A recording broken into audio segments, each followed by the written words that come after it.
आज हम क्या पढ़ेंगे, टेंस में कॉन्टिन्यूअस टेंस क्या होता है। कॉन्टिन्यूअस मतलब कुछ चीज, कोई टास्क हमारा कॉन्टिन्यूअसली हो रहा है या फिर अभी चल रहा है। फॉर एग्जाम्पल मैं आपको पढ़ा रही हूँ तो I am teaching you. Then present continuous tense, present continuous tense कहाँ यूज होता है, it is used to show an action taking place at the time of speaking और राइटिंग। मतलब कोई एक्शन हो रहा है जब बोल रहे हैं या फिर लिख रहे हैं। For example my friend is calling me, the train is running late, the children are playing in the park. Second, express an action that might not be actually happening at the time of speaking or writing। मतलब कोई ऐसा task कि जब हम बोल रहे हैं लिख रहे हैं तब तो वो नहीं हो रहा, but it is in continuity। For example, you are wasting your time, I am preparing for my examinations, we are expecting some good news।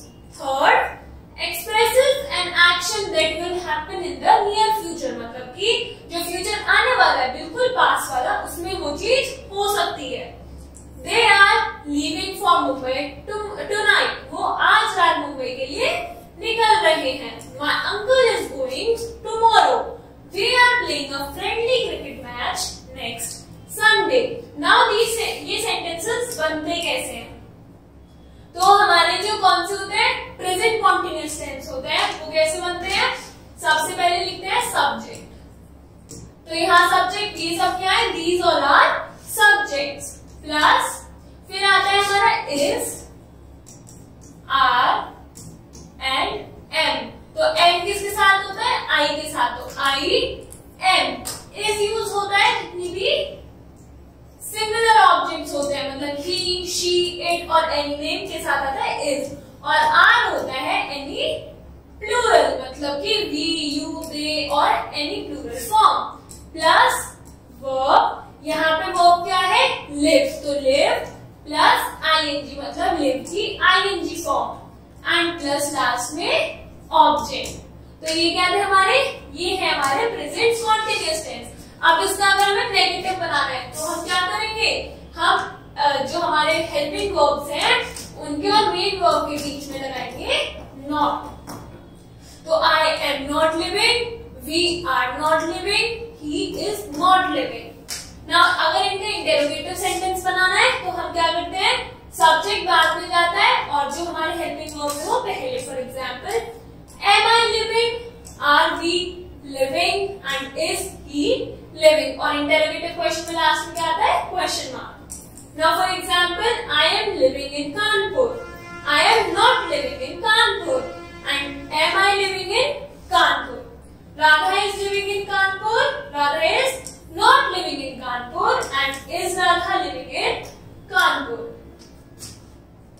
Now past continuous tense. Past continuous tense मतलब कि हमारा जो continuous tense है but it is in past.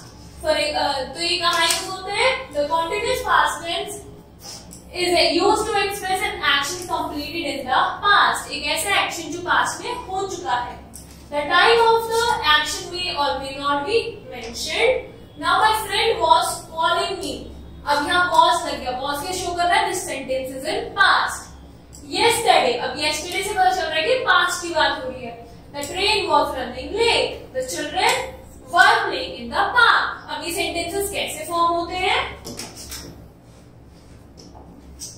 सबसे पहले हमारा आता है सब्जेक्ट। तो these all are subject, subject plus अब इसमें होता है was या फिर were।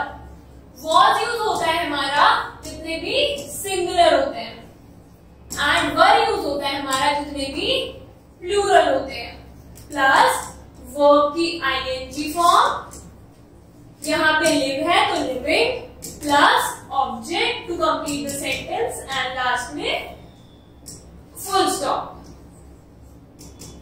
और अगर हमें इसका क्या नेगेटिव सेंटेंस बनाना है तो हम was, were और verb के बीच में क्या ऐड करते हैं, not। अब इसका इंटरोगेटिव सेंटेंस बनाना है तो हम सब्जेक्ट को बाद में लिखेंगे और was, were को पहले। Was I living question mark, were we living question mark।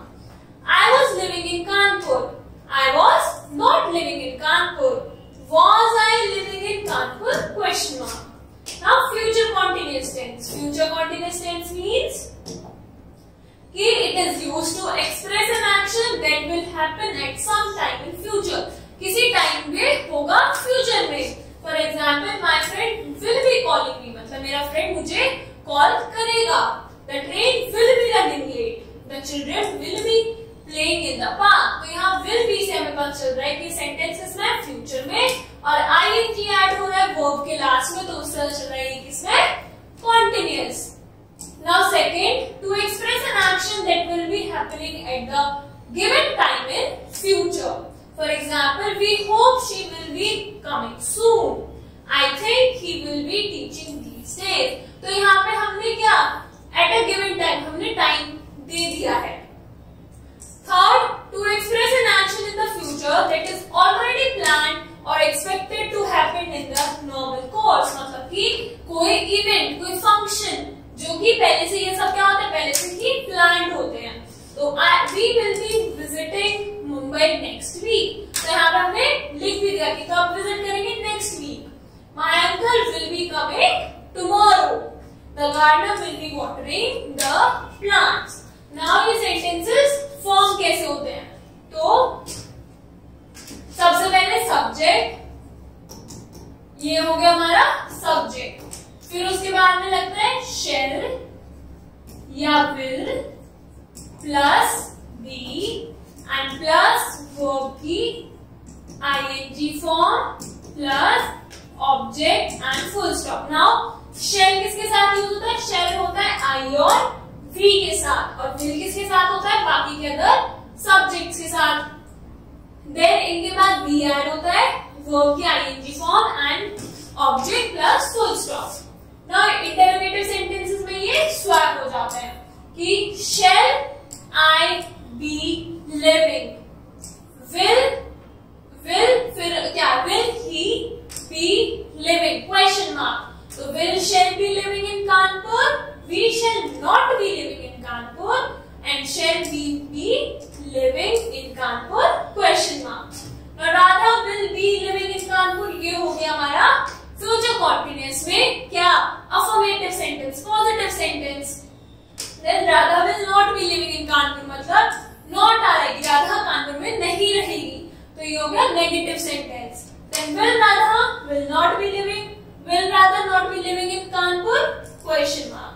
तो ये थे हमारे कॉन्टिन्यूअस टेंस, और हमने पढ़ा present continuous tense, past continuous tense and future continuous tense. Now you have to complete the exercise. Thank you.